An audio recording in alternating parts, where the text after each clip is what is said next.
All right. Welcome to Bring the Juice. I'm your host, Frank Dalena. Today on the pod, collab pod, Nashville, Tennessee's. Matt Overton, Stay Ready, the podcast. Energy's high, vibes are up. Could not be more fired up to be in Nashville today. Just got off a red eye. Feeling it a little bit, but you know what?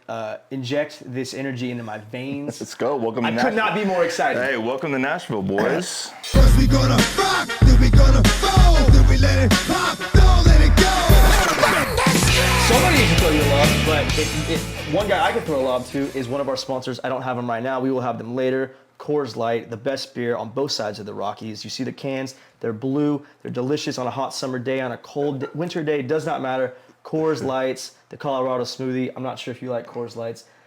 They're officially a sponsor of Bring the Juice. I think they got to get on the Stay Ready podcast too, though. I'm looking for Zen. That's my thing. Matt, talk to me real quick. You know, first long snapper I've ever had on the pod.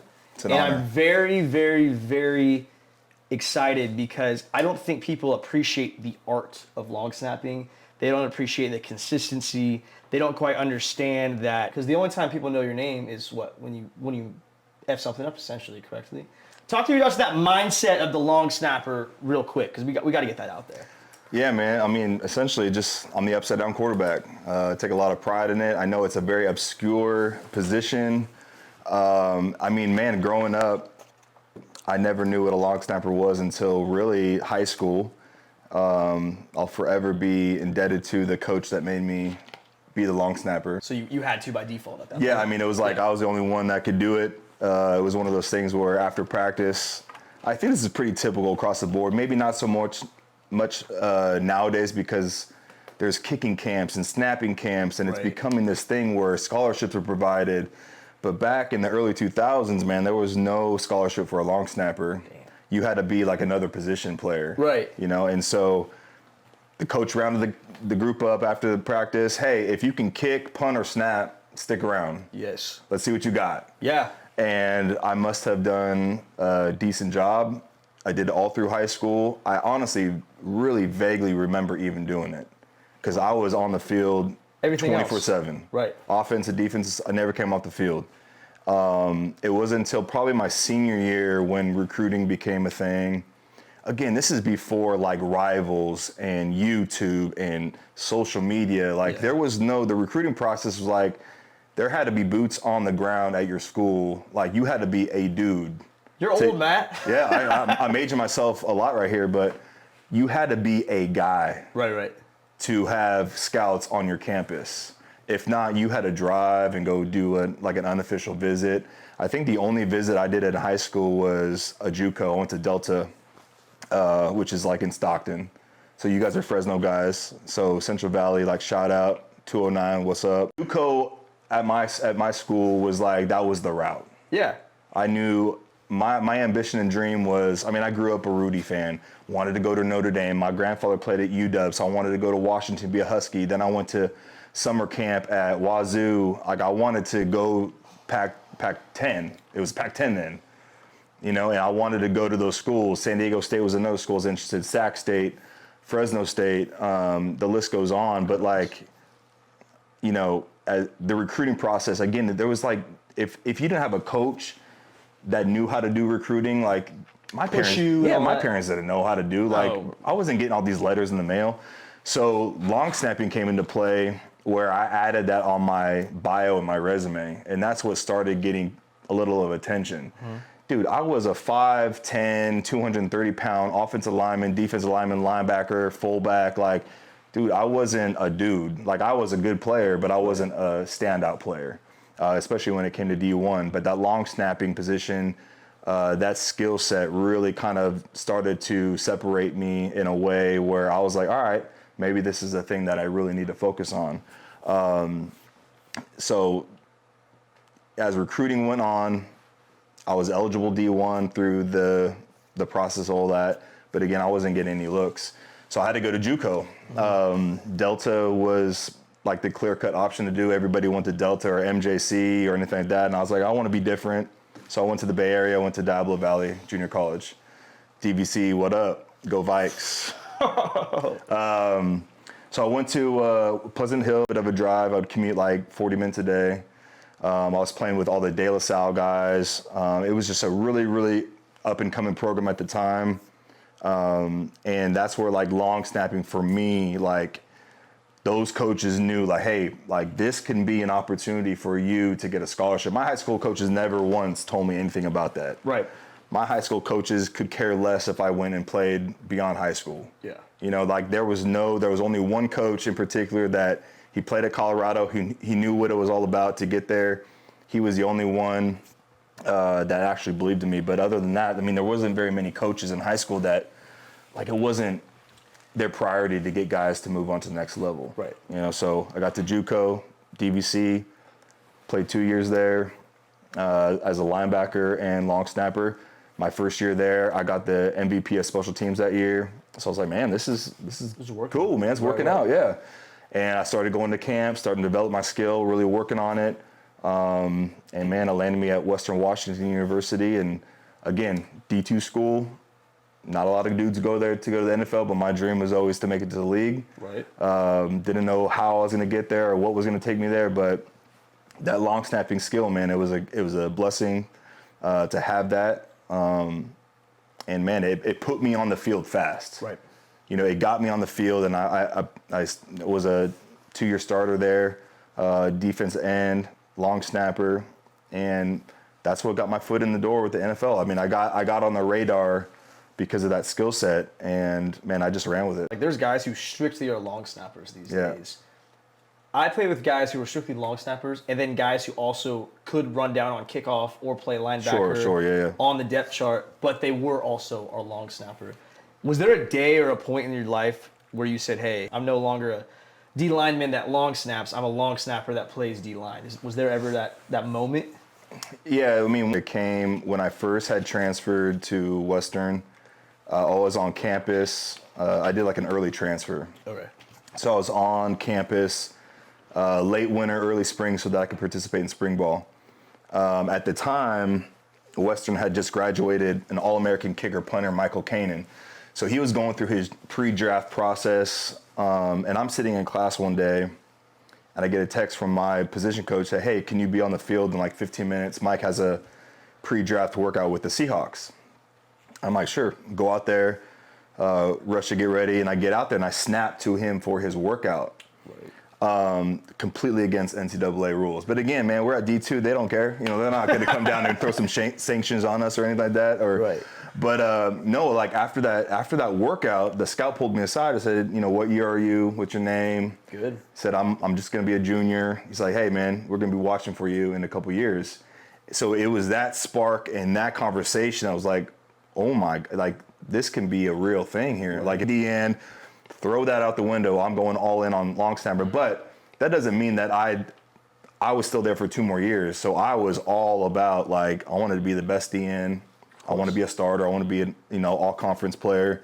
But it wasn't until, college ball was over. I'm now prepping for pro day. I'm prepping for pre-draft stuff. That was my thing. And, coming from a D2 school, small school, the odds were stacked against me greatly. And I think I did my own pro day. I did San Jose State. I did Cal Poly. So I did 3 pro days in a span of like maybe less than a month. And I was the only long snapper at every single one. Yeah. And my testing was, if you looked at every long snapper, top ranked long snapper in the draft class that year, all the big, from Florida, from Alabama, whatever the case may be, my numbers were, top of the line. Right. You know what I'm saying? So that my athleticism and the skill set that I learned through playing a position, defensive end, that athleticism just really separated me. But my long snapping skill wasn't sharp.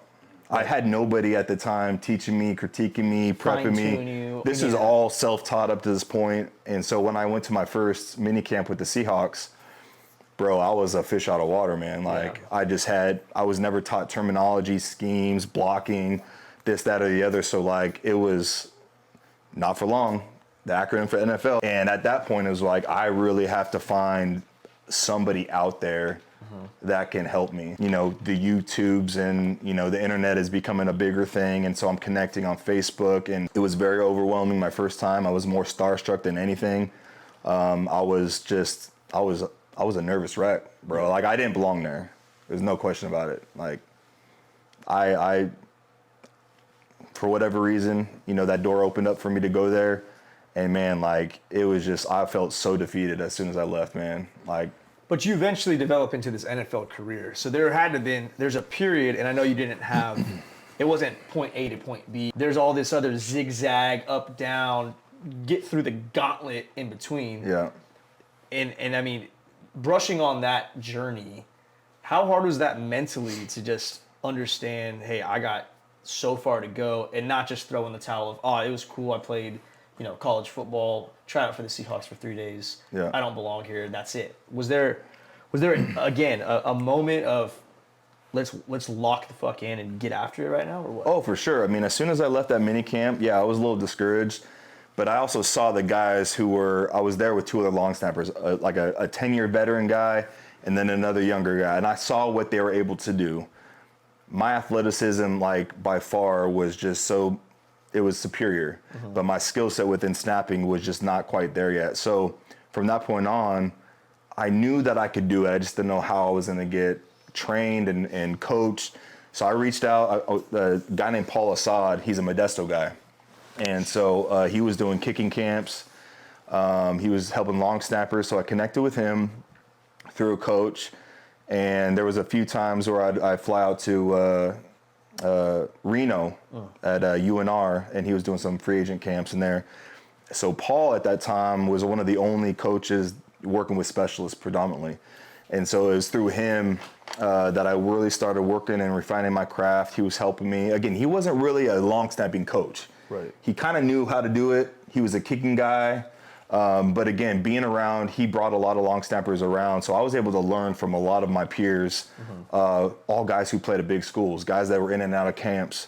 And so I started going to those every single year, man. I was back at Bellingham at Western working, you know, Craigslist jobs just to make enough money to go to these camps. I mean, raking leaves, you know, building houses, doing concrete, all these, like, crappy jobs, man. Like, it was in those moments where I was like, dude, I do not want to do this kind of stuff to earn a living. Like, that almost, like, essentially lit a fire in me even more. And throughout the time too, I went to the arena. How's that? It was a grind, bro. It was I've heard that's tough. it was very tough. It was one of those things where I was excited because it was an opportunity. It was a professional league. And so I get to the Tri-Cities, man, with the Tri-Cities Fever. I go through their camp, make the team. We're living in like Holiday Inn makes this place like, I don't know. It was just a dumpy motel, really. 2 guys in each room. We were living off like food stamps, like food vouchers. Like, hey, we got Golden Corral this week. We got Hometown Buffet this week. Like, here's your little vouchers. We would make $100 a game. $100 a game? $100 a game, $80 bonus if you won the game. So at the time, like, dang, man, $180 a week, let's go. You know, like, I was hungry, man. Like, I was just thriving. And I felt like at the time, like, I was keeping my name acclimated in some way. I don't want to just keep fading away in the darkness. And again, this professional football thing, man, that window, like, closes fast. So it's just, like, more impossible every single year. You're depreciating. Yeah, absolutely, because the next wave of guys are coming in. So again, but I knew I had this special skill set with long snapping that, like, it's just, and everyone would tell me, man, you have this unique skill that not many people can do.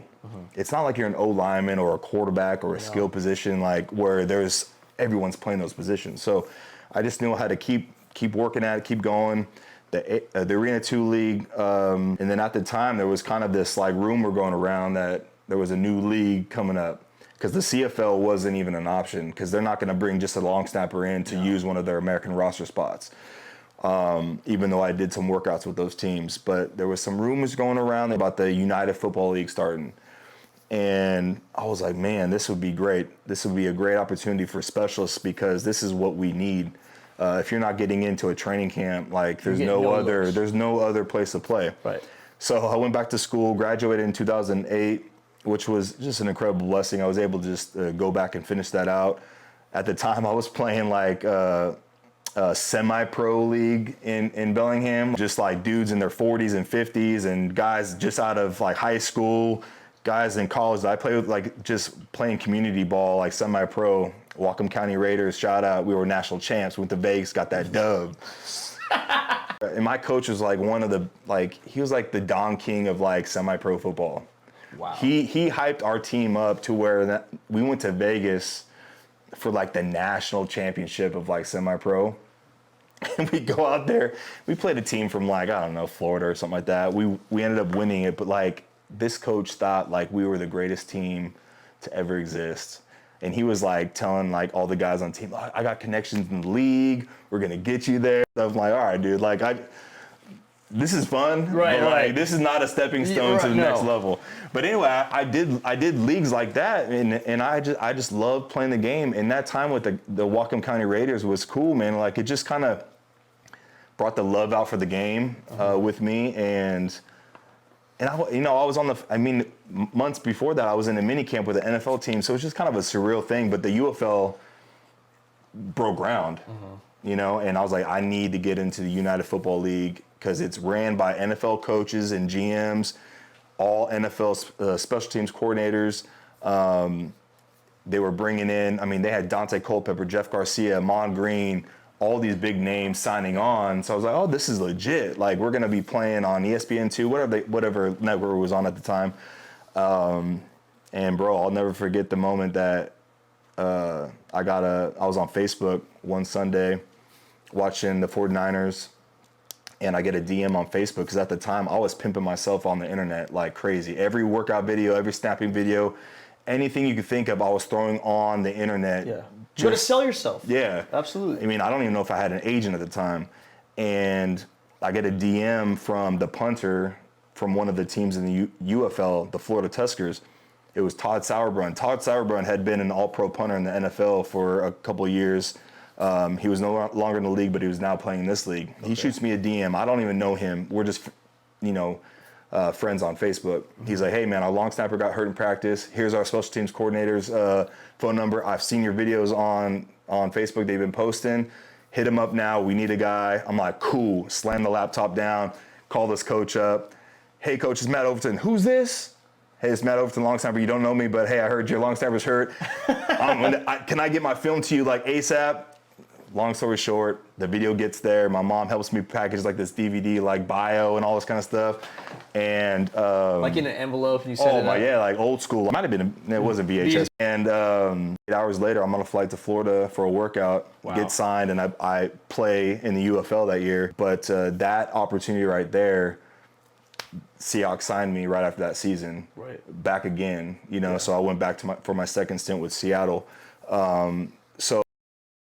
The path is crazy. Just to give like listeners context, from the day I ended at Western Washington University as a senior, it took me 6 years after that to play in my very first NFL game, preseason with the Indianapolis Colts. So in the span of that 6 years, I did Arena 2, I did the United Football League for 3 years, I did semi-pro, I did every workout that I can ever get to, so that 6 years was just a massive grind, bro. And I landed at the right place at the right time at a free agent workout in Arizona. One of the coach, Brant Boyer, was there. He liked what he saw, and I was in for a private workout that next week in Indiana with the Colts. I signed after that workout, and I made that roster in 2012. The consistency you have in your life is insane, man. But the actual mechanics, and I'm not talking for you here, but the mechanics of long snapping is being consistent. Sure, yeah. And I would say, is it a fair statement to say you control the controllable on every play as a long snapper? Yeah. There's something, other positions, other sports, yeah. There's really not that many, maybe like a free throw. Like there's certain things that it's very rare in a sport like that to have a controlled instance. And then you go 6 years not giving up. Yeah. Within those 6 years, good things were happening though. I was still playing. The UFL was an incredible platform for me. The lockout was kind of in those years too. Yeah. So I knew that I wasn't going to get signed during that lockout. I think that was like 2007, 2008-ish, 9-ish. So my first year in the UFL was 2009 with the Florida Tuskers. Again, I played with Jim Haslett. He was a former head coach of the Saints. You know, Sean McVay was on my coaching staff as a assistant tight ends coach. John Gruden was an assistant, or he was our offensive coordinator. So like that coaching staff that I was on, not to mention Al Roberts, my special teams coordinator, he played for, and this is the crazy God story. This is not coincidence, man. This is all but God. But he was my grandfather's running back in college. Wow. So when I read his bio online that he went to University of Puget Sound during these years, I called my papa. I was like, hey, did you coach Al Roberts at UPS? He's like, man, I haven't heard that name in 40 years. I said, who's Matt Overton? Who? Right. As soon as I dropped my papa's name, Yeah. like there was an instant pause on the other end, like, Who the hell? and I'm not kidding you. He said, your grandfather saved my life. Wow. Like he took me from UW when they didn't want me, turned me into an All-American at UPS. Again, this is during, you know, just like, you know, during the it must have been during the 70s. So like racial tensions were high. Like the black athletes weren't playing, you know, like my grandfather gave him an opportunity to play, became an All-American, went to the NFL for a little bit. So like Al Roberts, as soon as he heard my grandfather's name, like there was just something, like we had that instant bond and connection, Right. you know, and I don't know why, if that was the reason why he flew me out. Like, well, you know what? It hits people a certain way. No, yeah. Sometimes. So we had a very unique bond, and Al Roberts believed in me from the get-go as soon as I got there, and throughout that season, when the season ended, like he was like one of those guys that was like, hey, you're gonna make it. Right. So I've had a lot of coaches in my career, but there's always been those special ones like Al Roberts, Robin Ross at Western, that like they just saw something in me and just kept telling me to keep going. Yeah. There was opportunities happen that still gave me hope and a dream. But I say, to go back to your point, when things came crashing down, I just felt like things weren't going to happen. It was my third year in the UFL. I was with the Omaha Nighthawks at the time. Dude, I'm with Maurice Claret, dude. I'm with, he came straight out of prison to come play with our team. Wow. He and I have a great relationship to this day. He and I spent a lot of time in Omaha together. Jeff Garcia was our quarterback. I mean, we even had Eric Crouch, former Heisman Trophy winner from Nebraska, on our team. Like, it was just the craziest. The league was so cool. Dante Culpepper's, like all these big names that came in and played and turned it into what it was. But that third year, going in second year with the Nighthawks, I got one of those Grim Reaper calls one day from the GM, say, hey man, I hate to do this. This is really, really difficult. We're gonna have to release you. I'm like, what do you mean? Like, we just had our first game. I'm a team captain. Like, what do you? He's like, well, we've had some injuries at tight end. We're gonna sign a tight end that can also snap. And I'm like, are you serious?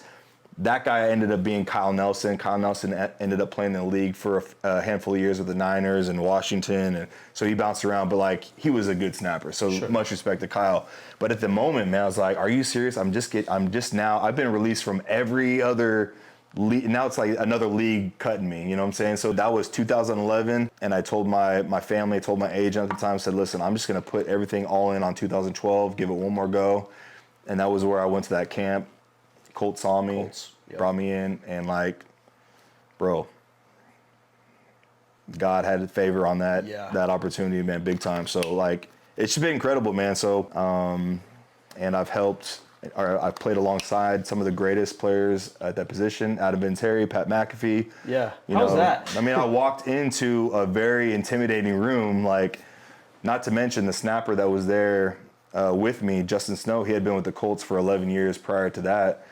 Super Bowl champion, but I'm coming into a room where like greatness is demanded every single day. Yeah. And I got to see Vinatieri work, how he worked, and I was with the young McAfee at the time, like, but the 5 years that we were together, that's when he emerged as the best punter in the league. Right. He was all pro twice, and Vinatieri was, all pro bowler. So to be around those guys was just an incredible opportunity, incredible, like, just the experience was once in a lifetime. Oh, that's iron sharpens iron. Yeah. So I mean, like, him talking about retirement early was always, kind of the joke of the room at, like 2 years prior to him actually doing it.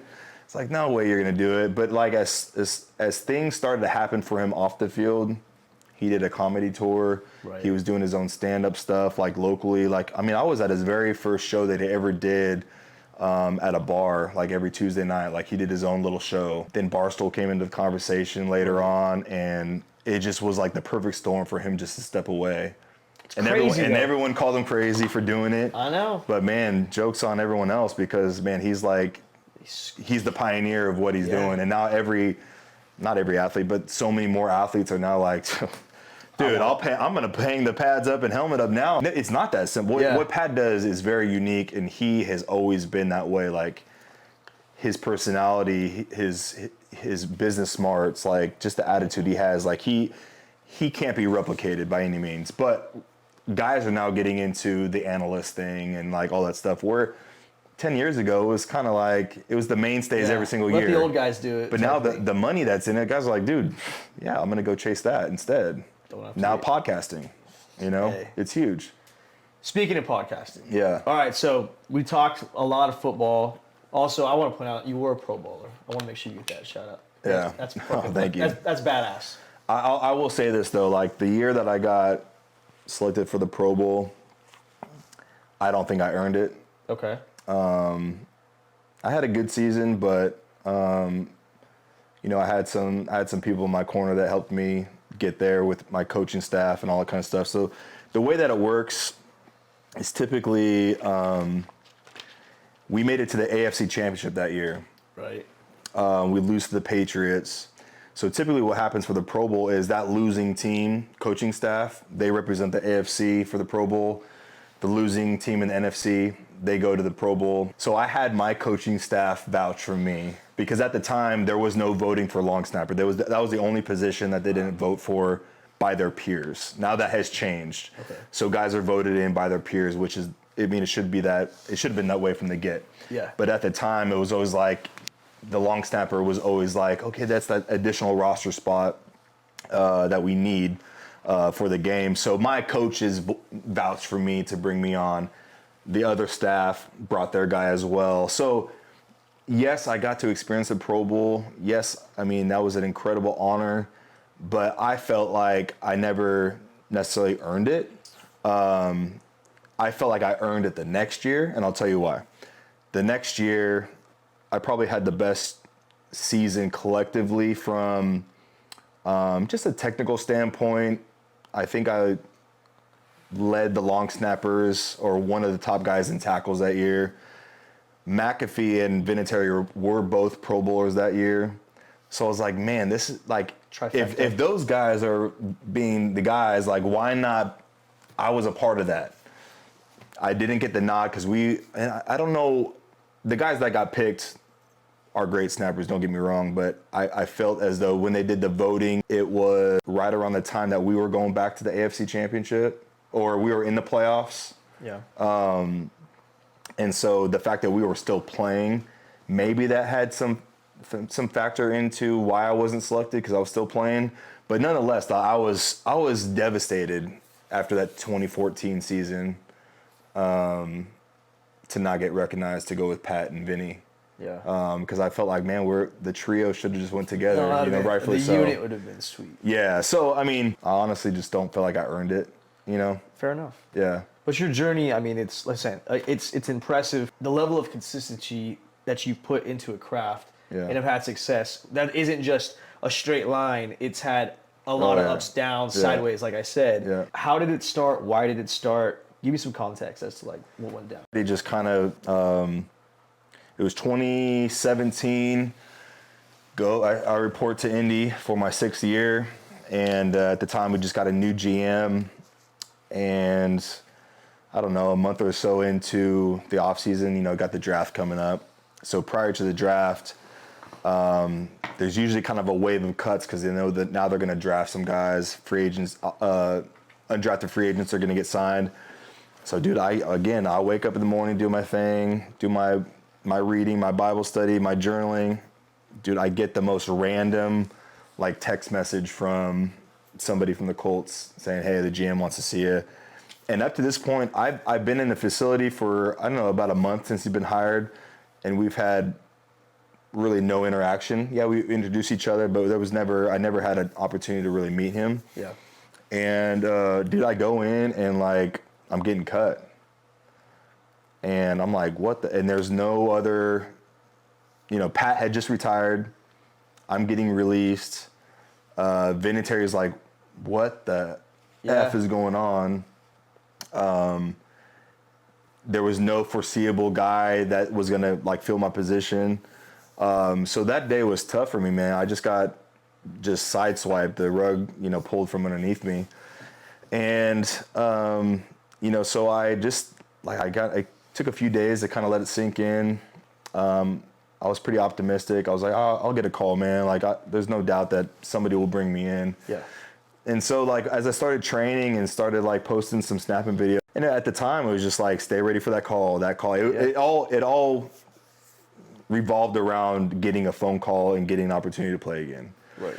So that stay ready hashtag kind of just stuck with me through 2017, 2018, 2019, 2020.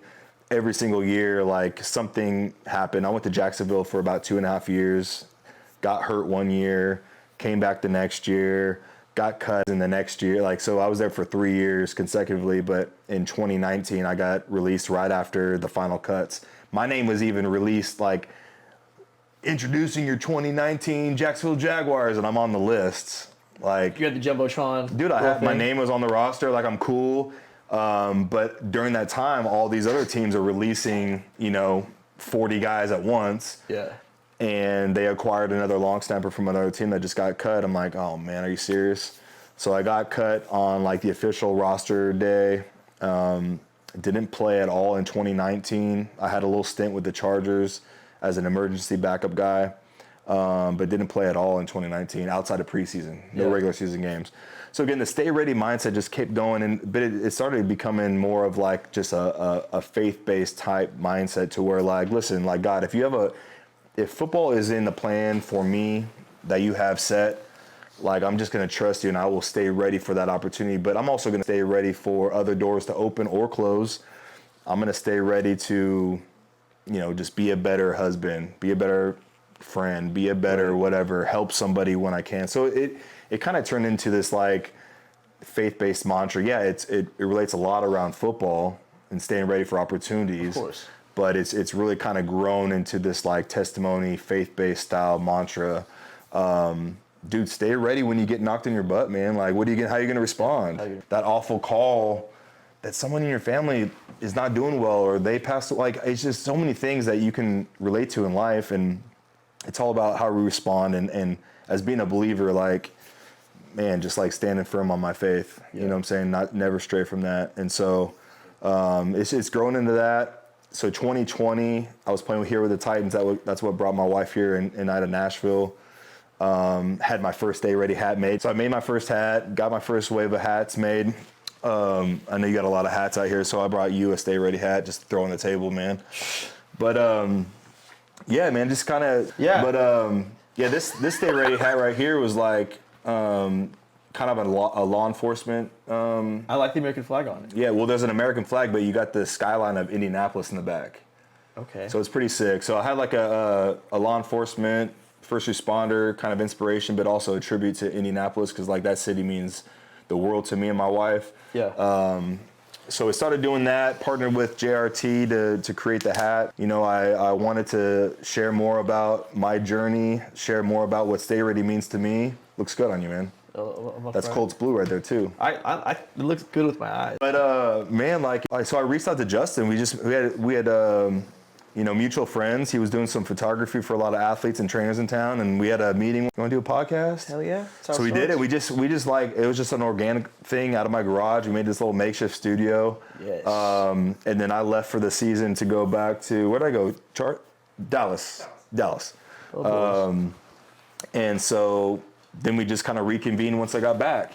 But now, like, I'm the OG. I'm 38 years old. Like, I'm still fully capable and healthy to play. I know I can play and help a team, but you're staying ready right now. Yeah, man, absolutely, yeah. So, but the league gets younger and younger every year. I mean, even you look at the coaching staffs, like, it just every part of the NFL is younger, cheaper, whatever the case may be. And so I knew going into this offseason, if I wasn't going to be re-signed by Dallas, like, it was going to be a tough road ahead, just as far as, like, first of all, there has to be some either, like, just mishaps or bad performances. There's got to be injuries. Right. Part of the game. It part is. of the business. Yeah. And not to mention, like, there's a lot of young, good long snappers on the street right now. Yeah. So it's not just me. Yes, I have a lot of experience, but The I'm next hopeful. best thing. Yeah, I'm hopeful, and things always shake out in crazy ways and ways you least expected. Or even, I never thought I'd play for Dallas. Yeah. They were never on a radar. Chargers were never on a radar.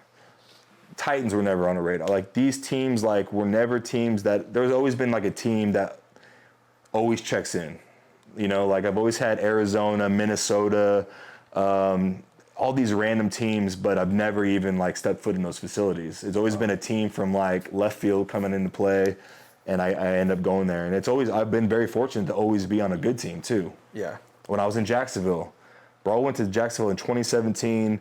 They were ranked probably 32 out of 32 that year.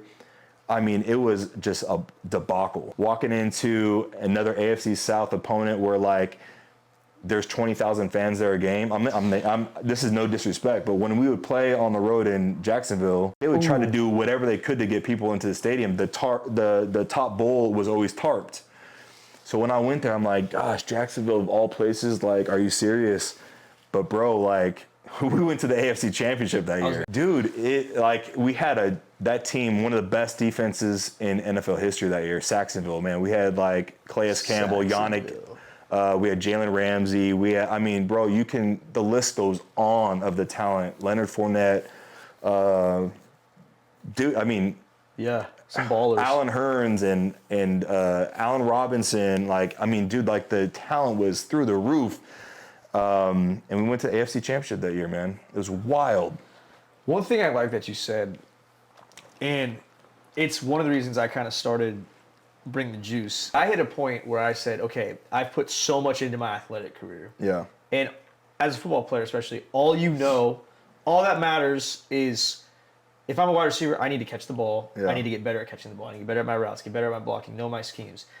You as a long snapper, you need to perfect your craft. Oh, yeah. Make sure, I don't know what that is exactly, but whether it's laces, timing, all that attention to detail.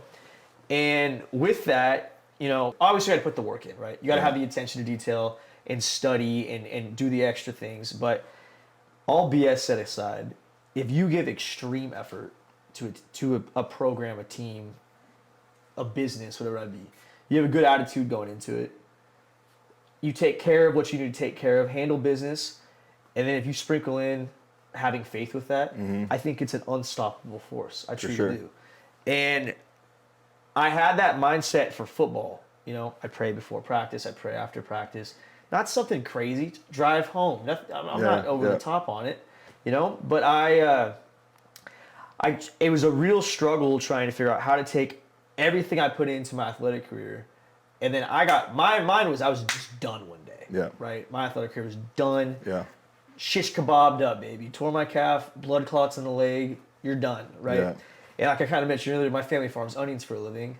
I'm the oldest son. I'm now waking up at 1 a.m. working with people who don't speak English in onion fields. Yeah. And I'm like, 2 weeks ago, the Olympic training facility, man. Shit went crazy real fast.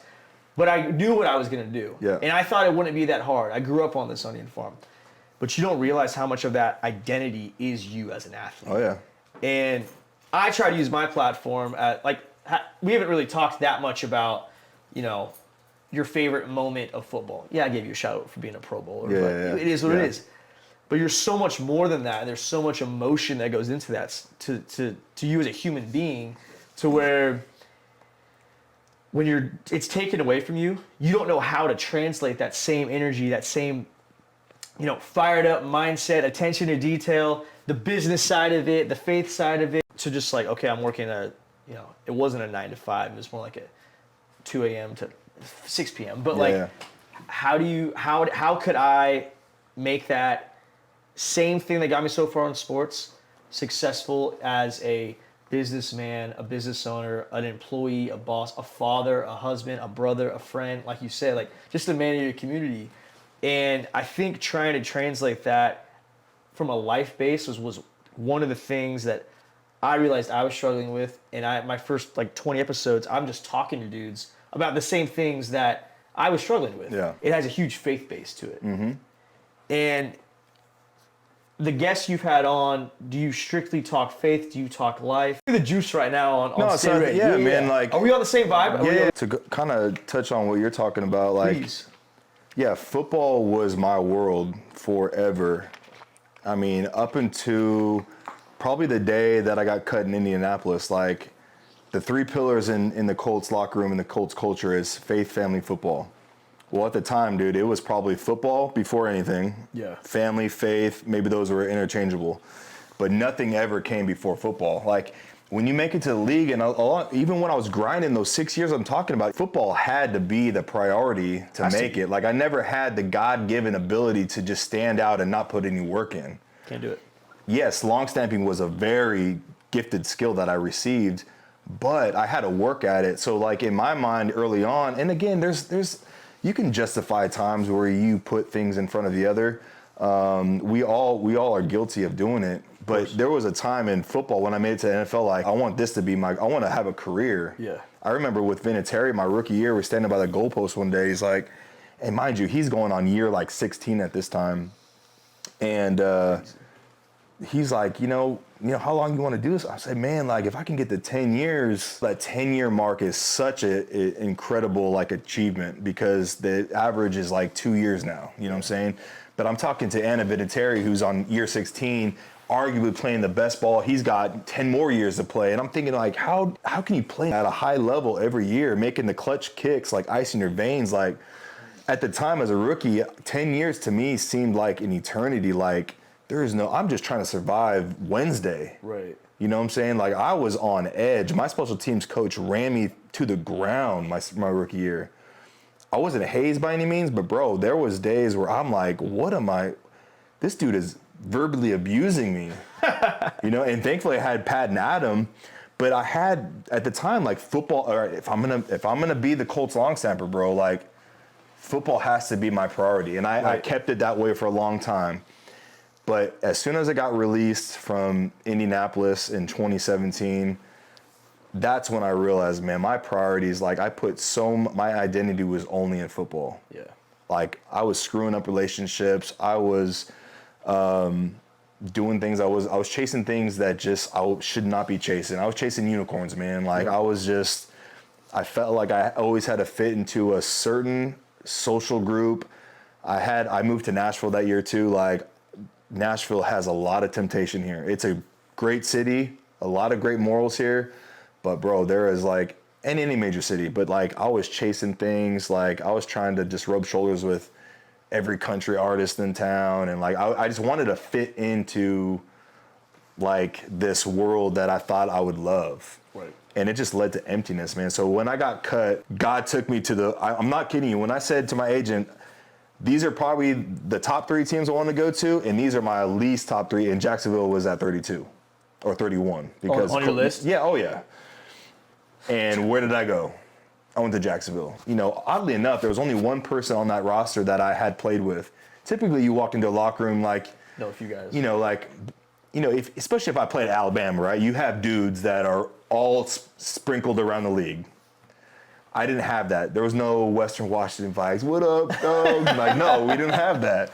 And so I knew nobody. Yeah. No, I didn't know anybody on the coaching staff. I had nothing but God to lean on. And so it was those times where, like, my priorities had to be faith, family, and football in that order, and it had to stay in that order. And that's where a lot of freedom came, just kind of relinquish control. He revealed a lot in those seasons there in Jacksonville to me. It led me back to my now wife. Wow. It bring me a lot of peace. Because, man, football brings a lot of stress and anxiety, no matter what level you play at. And in talking about, like, transitioning out of sport, one thing all athletes do, no matter if you're in high school, college, or the pros, like, you need to find something in the off season that you have a passion for. And you need to, whether it's farming onions, like, we're from the Central Valley. A lot of my friends, tomatoes, almonds, and agriculture is a big thing back at home in Tracy. Yeah. And so whether it's that, whether it's law enforcement, whether it's podcasting, you just need to find something. So I utilized the NFL offseason with the programs. I went to Stanford for an entrepreneurship program. Got a degree from Stanford in 3 days. Wow. Yeah, like a legit degree, like signed document from like the dean and everything. A bachelor's, a master's? I don't even know what it is, but it's a certificate from Stanford. Well, it was like an NFL sponsored event. All the NFL guys came. That's awesome. We learned military rope thing. Tesla, it wasn't Elon Musk, but like Tesla was a kind of a conversation piece because we're in Silicon Valley. I mean, all the real estate moguls in the country, like we were in a room with dudes that we shouldn't be in a room with, but because we're NFL players, people want to talk to us. There you go. So I was utilizing those things. I was doing law enforcement training in the off season because I wanted to be a cop at one point. My dad's a police officer, a retired cop. My brother is active duty right now in San Leandro. A lot of my friends, a lot of people I know back home are police officers. That was in my blood. I wanted to do that, so I did training. But my point is, like, in the off season, I was taking advantage of like the time that I had to go do things, because if football does end, and it does end at some point for everybody, you have to fall back on something that you are gonna find fulfillment and joy and love in. For me, it's been podcasting. For me, it's been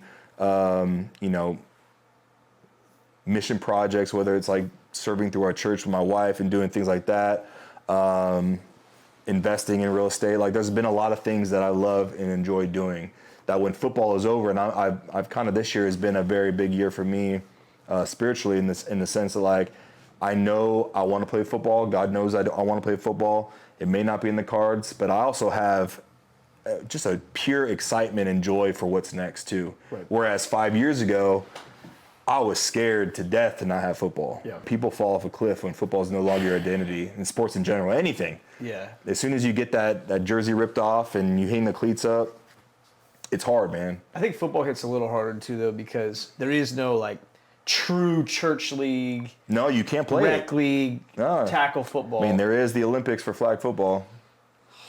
Do they need a long snapper? I hope so. You know, is that something on? Seriously, is that something on the radar? It's 2028, huh? Because you know what? It's all gonna be dudes. It's gonna be Tyreek Hill. It's gonna be Travis Kelce. It's gonna be it's gonna be big name guys.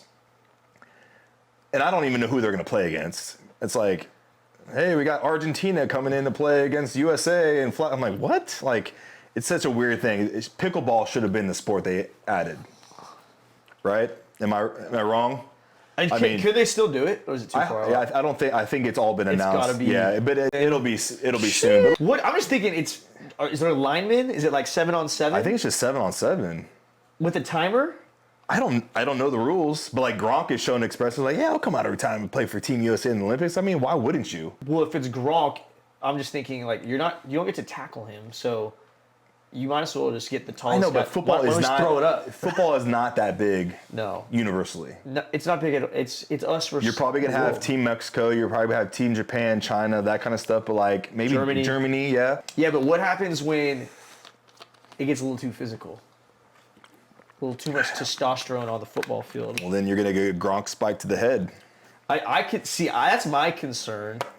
I mean, you go to Turkey Bowl and guys are like, "Oh, we're just gonna have a little pickup flag football game."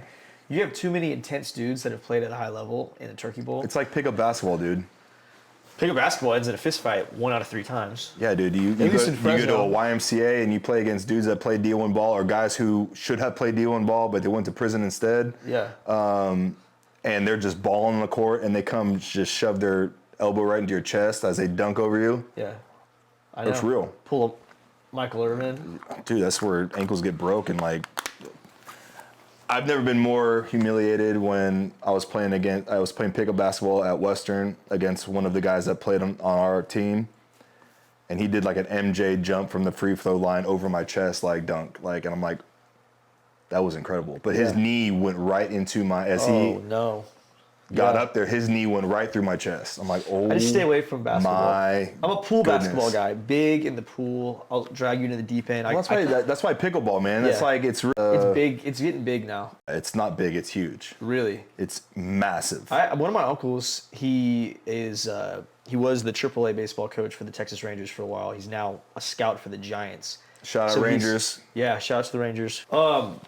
But he used to travel with his clubs, his golf clubs, and now he doesn't even golf anymore. He just plays pickleball. No, I played pickleball originated in the state of Washington. Really? and I played it. It was a college course for me. I did pickleball. I had like some credits I needed to fill. I could choose a PE course. I did pickleball at the time. It was pickleball and badminton. College course? Yeah, it was some credits. How long ago was this? I mean, dude, I don't want to age myself that much. But I was in school. I graduated in 2008. But it was badminton and pickleball. And but pickleball is fun. But then I didn't hear again about pickleball until like this past couple years. And now it's like they're ripping up tennis courts to put pickleball courts in. I know. You could play pickleball till you're. But you can play pickleball. The thing is, too, it's like time flies by when you're playing. You don't even realize, oh shit, we've been out here 3 hours. Like, no, yeah, and you get gassed. Yeah, man, it's legit, bro. It's been part of my training regimen this year. My wife's like, "Did you go to the gym? Did you play pickleball?" I said, "Well, I trained, but I also played pickleball with like predominantly hockey guys." Sweet. Which is cool. It's a different dynamic, like different skill set. Like they are so quick on their feet and their hand-eye coordination is crazy. But them on the pickleball court, obviously ex-tennis players, that's a natural, like... Easy transition. Yeah, right? And so, but the hockey guys, man, they're really good at pickleball. Really? Like, scary fast. They're quick. Like, just, I mean, they have pucks flying at them, and they can do those things, like, crazy. And, like, that ball comes at you at, like, 50 miles an hour. It's no big deal. It's just like, ding, ding, ding, ding, ding. But, like, yeah, pickleball's addicting, man. No, it's addicting. You got to bring the juice when you get on that court. Telling me. Yeah. I need a paddle. I gotta find one. If you don't bring the juice, man, you just get kicked off because you gotta have energy, man. You gotta. Yeah. I like playing doubles. Yeah, oh, me too. I can only play doubles. Singles is very difficult. I like to play doubles, but I need to vibe. I've played. You gotta vibe with who you're playing with. You gotta vibe with who you're playing with. Have a little bit of chemistry. Yeah. I have an issue like my mom and dad want to play against me and my wife, and it just ends up me and my dad just hitting it at each other. Well, you can't take it easy either. Like you can't take it easy. Yeah, I only know one speed. It's like fast. Slam it. Like I'm trying to get it down there, but like you playing against your mom, it's like. See, I will beat my mom. Well, yeah, I don't care. As you should. Yeah. That's how I feel on the pickleball court. If you're playing against somebody that you know you should beat, but you're like trying to just doink it and like take it easy, but you gotta slam it sometimes. You know what? Man. Don't get in the pool if you can't handle the deep end. Oh, I like that. I was listening to some Eminem on the way here. There you go, man. Dude, I know you got to bring up Logan, man. So Logan's from Tracy High, man. Yes. And, dude, I'm so proud of the kid, man. Like, there was something special in him. Again, my high school, Tracy High, like, we were like just an I formation, run the ball down the middle, like A gap, B gap, counter, sweep. Like we never passed the ball. We never had a legit quarterback. We never had speed. And Tracy High, man, has become like a really good, stable, consistent program now. And it really started with Logan, man. Like Logan had a very unique skill set at the quarterback position. The dude can sling the ball anywhere. We did a cool little tribute video going into his senior year. It was to pay like honor and homage to like the 1987 team that went to like that won the state, not even state, because at the time they didn't have state championships in California because it's so big, right? Yeah. Now they do, but it was a really cool new segment called Boys of the Fall. So we did like a little like take on Boys that. of the Fall. Yeah, really cool tribute to Tracy High that year. And so I brought Logan on, and I brought another guy on that was their stud receiver who's now at Oregon State. But like, man, like to see those guys get like the recognition, and they were like the 4-star recruit. But at the time, maybe going into the senior year, like Fresno wasn't really sniffing them too much. So I have the day Logan got recruited. Yeah. I don't know if you listened to the pod, but basically I was on the team at the time, right? Yeah. And you know how summer camp, every respective college has like their high school camp where, you know, guys pay $50, they get a t-shirt, they work out. They invite a few guys that they're seriously considering, right? Yeah. As a player, we had practice that Friday. Yeah. And they're like, hey, we'll pay everybody like $80 to come out and work the camp. Yeah.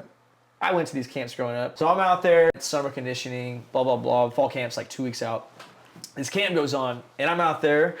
Coach Tedford, who's still the coach now, he says, hey, Frankie, go do me a favor, and I need you to catch a few balls. Yeah. And I'm like, okay, sure. I don't have my gloves on me or anything. Yeah. I'm in, like, slide. He goes, I'm going to have these guys start slinging them, too. Put your cleats on, too. And I'm like, okay. Yeah. Just had a hard week. Fall camp's in 2 weeks. Yeah. Not really trying to do a workout right now. Whatever. I'm not kidding. Within 30 minutes, I'm running, like, deep post and shit. Yeah. And then Tedford brought 10 quarterbacks in. Yeah. They couldn't hit the deep post. He said, all right, you can go back to we went into the stadium. Everyone else was on the practice fields. Yeah. He would send them out one by one. Then he's like, okay, we're going to run. He wanted me to run a 15-yard out. And these guys were going to roll. Yeah. Which is one of the harder throws in football. Yep. And Logan was just hitting dots on me. Yeah. But I'm not kidding. Logan threw dots. Yeah. And I mentioned in the pod too, he wore neon shorts to every camp. Yeah, to stick out, which I respected the shit out of that after the fact, because it is hard to stick out at those camps when there's 600 kids there, man. Yeah. And my brother and him, they were roommates the first 2 years at Fresno State. They're good buddies. He's been nothing but a good kid, but like my brother got a scholarship that day. Yeah. And Logan, they wanted some other kid who's I don't know if he's playing football still. Yeah. They came with Logan after the fact almost. Sure. And he committed, and I couldn't be more proud of him also. Like, it's really difficult to put in that type of preparation and effort. Yeah. Knowing like, hey, unless this guy in front of me gets hurt, I'm probably not going in. Sure. Yeah. And he talked about it on the pod. Yeah. I don't want to spoil it. Go to Bring the Juice on all platforms. You could watch the podcast. There you go. I have the utmost respect for him, both as a kid, a man, and a competitor. No, yeah. And I'll go back a little further. Like, he was fully committed to Cal Poly. That's right. It's Cal Poly. And I'm like, dude, like, I know a little bit about this recruiting thing. I know a little bit about the different levels, D1 compared to 1AA, D2, all kind of stuff. Little undersized, you got an arm. But, like, logistically, like, maybe Cal Poly for you is a great, this is me talking to myself, like, this is a great fit for you, dude. Cal Poly's a good team, too. Yeah. You could probably play right away. Fresno State, maybe a far stretch. But, his dream, just like me, like, my dream was to go to the league. And people told me, like, you're crazy. You're undersized. You're not this, that. You're the other. Kid's living his dream, dude. And then I saw him on the TV a couple times getting some reps in the games. I'm like, bro, like. Yeah. Then I watched the Purdue game. You know, obviously that starter's a stud, but he went down. Logan comes in, really doesn't skip a beat, keeps the offense rolling. And, like, he's getting these opportunities. I'm just like, man, I'm so proud of that kid for just, like, he's ready. Yeah, he stayed ready, man. He's been out to Nashville a couple times with the QB coach. I mean, he was throwing to, like, George Kittle maybe a couple years ago and out there with Jay Holt and those guys at Lipscomb. But, man, the kid's a stud, man. But, yeah, Fresno, man, like, I'll tell you what, dude, like, growing up, Fresno got overlooked, man, big time, as far as, like, everybody wanted to go Pac-10. They wanted to go to San Diego State, or they wanted to go out of state. And I just remember, bro, like, in JUCO, we went down to Reedley. Yeah. Obviously, like, the Clovis high schools were dominant during that time. Clovis West, I think, was just a powerhouse. And then, obviously, you know, Derek Carr was there and David Carr, and they were, you know, putting Fresno on the map a little bit. Mm-hmm. Did you play with Deron Bland? He was in between. No, my brother did. Yeah. So Deron Bland, I played with him in the Cowboys last year as a rookie. Man, the kid's he's gonna be all pro this year. I mean, he's got more touchdowns than most of the receivers in the NFL. He's got 3 pick sixes already this year. It's crazy. Kid's a stud, but he was a guy that was I don't know if they drafted him or not. He might have been undrafted. No, he was drafted. Was he drafted? Yeah. But he wasn't a starter. He came in due to injuries. Last year. Came in like he was like a nickel guy at first. I'm pretty sure. And he's a JUCO guy, I think. Isn't he? He went to Sac State. He went to Sac State first. He went to Sac State, then Fresno. Okay. But Deron Bland, I mean, just Fresno has become like this, like. You know, it's part of the conference. It's a hell of a program, man. I think we take a lot of pride in like the grit side. I mean, me and my brothers made a pact to each other. My dad played at Fresno State as well. That's cool, so, like, man. when I played there, and then my middle brother, I was a walk-on who earned a Scully. My middle brother's raw. Probably has a chance to make it. Yeah. And he got his Scully. And then my youngest brother, we were like, hey man, if you could get your ass on the Fresno State football team. Yeah. We're gonna get that Valley V cattle branded on us. Oh, we said it like we're out on the 8 chest. years ago. But I'll take it to the chest. Maybe a little bit of Coors Lights in me. But you definitely have to you gotta enjoy the moment. I think Fresno enjoys having the opportunities to go and beat a Purdue or go play in Nebraska. I played Bama. Yeah. I played Bama. Mac, do you know that? No. Played Bama. Lost. We covered the spread, but we lost. Well, I gotta give another little shout out to my boy. I've known Ronnie for, his entire life. His dad was actually my very first agent. Oh, wow. Yeah, so I grew up watching his dad play for the Lions, backing up Barry Sanders. So little old Ronnie, man, I still remember him getting a few carries in that Bama game. Yeah. I think he was a Bama true game. freshman that year. He was a true. And then his younger brother is a Devin's stud there too. now. Yeah. Devin and my youngest brother Joe, who's there now. They're best friends. And then I was with the Rams. I had a little stint with the Rams last year, and Ronnie had just gotten cut from Seattle, I believe. And I was there when Ronnie got signed in LA with the Rams. It's been cool, man. Football's is a special sport where it brings a lot of people together in crazy circumstances. Like you cross paths with incredible people, and so yeah, the Fresno thing, man, it's cool, man. You know, making it to the league, and it's just obviously Tedford at the time, he was at Cal when I was growing up, but man, Tedford's always had the respect from everybody in college football. Pat Hill, he was a legend there. Legend, man. Forever. He got put into the Ring of Honor this weekend. Yeah. I had a nice beard going, and I shaved into a nice little Fu Manchu. Yeah. For his retirement. But like he was that face of that franchise forever. It was Jim Sweeney was they call him the Dog Father at Fresno State. He was the coach for forever. Yeah. And then Pat Hill had this huge stint, and Pat Hill was known for knocking off like Wisconsin, Nebraska. I think I remember one year they just blew the doors off of Oregon State one year. So Oregon State was 2 in the country. They came here. We beat the crap out of them. They took down the goalpost all the way down into the freeway. I was like 3 years old, but I heard it was crazy. Yeah. Just shit like that. And I think keeping that, we're not afraid to play the big boys and knock them off. Yeah. Has carried. And then there was a stint with Tim DeRuyter, who he came in. He was more of a corporate guy. Yeah. I respect it. He gave me my opportunity, so I always have love for him in my heart. He was like a 4-year dude. We won some championships. He was Derek Carr's era. Yeah. Okay. And then, Tedford went from, he was with Cal for a long time. Yeah, Aaron Rodgers. Was with the Bucks. Marshawn. And then kind of had a heart issue. Didn't know where he was going to land. An opening happened, and it was just the perfect storm. Yeah. We went 1-11 my freshman year. Yeah. So DeRuyter got canned, and it's like, who's going to get hired? Coach Tedford comes in. Yeah. Went 10-4 the next year, win championship, lost to Bama that year. And then went 12-2 the next year. Yeah. And he's been hooping ever since. Had another heart condition, had to take a year off. Really? But now he's back. They went like 11-3 last year, and I gotta give another shout out. Shit, there. This one's special too. So Pat McCann, the OC for Fresno. Yeah. Right now. So Pat and I played at Western together. No shit. Yeah. Pat was on the pod 2 months ago. Was he really? Yeah. So Pat McCann and I played together, and he was one of the dudes. I think he was a JUCO guy. Bounced around a little bit. Yeah, he was JUCO.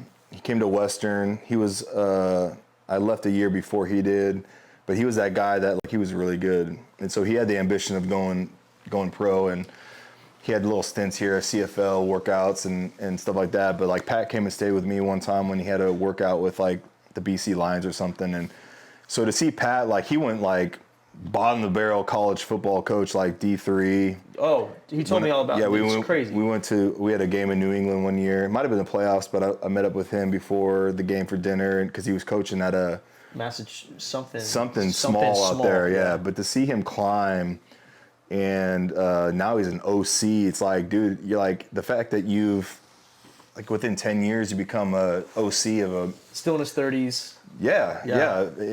He was at Eastern Washington too. Right. Coached a lot of really good Cooper Cup. Yep. But to see him climb the ranks in really a relatively short time. Absolutely. He's only, prepping himself to be a head coach somewhere. Right. You know what I'm saying? So shout out Pat McCann. Fresno's cool, man. But there's dogs down in like I mentioned, Reedley, the JUCO down there. Fresno City, we played against them. All these polys on the team, and those teams had dogs, man. We'll cut you. Oh yeah, bro. I remember Fresno City, man. Their stick was, again, JUCO had in California, man. There's a lot of polys that play JUCO, whether they come over from Hawaii or they're ineligible. The only route is JUCO, but like Fresno City would show up on the bus. The Usos would get off the bus. They would have their gosh, I don't even want to like butcher it, but they wear their like garb. Yeah. And they're doing like the haka as they would come out of the bus, like intimidating the heck out of you, bro. Like Fresno City, man, they brought the hammer, bro. We got smoked probably like 60-0. How about that? Yeah, well, man. you Yeah, come out to 559 ever.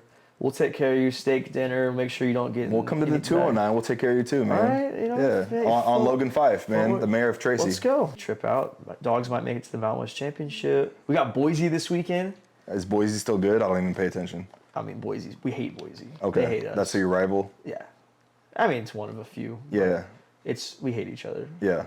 with a passion. So But it's, I mean, you guys are probably the favorite, right? Yeah. So we'll see what happens. But shit, man. I mean, Matt. I've loved having you on the pod. Guys, Stay Ready podcast. Check it out. You're on all platforms. Yeah. Yeah. The cool thing is about the podcast, man, it's obviously the easy thing for me to do is talk sports. Yeah.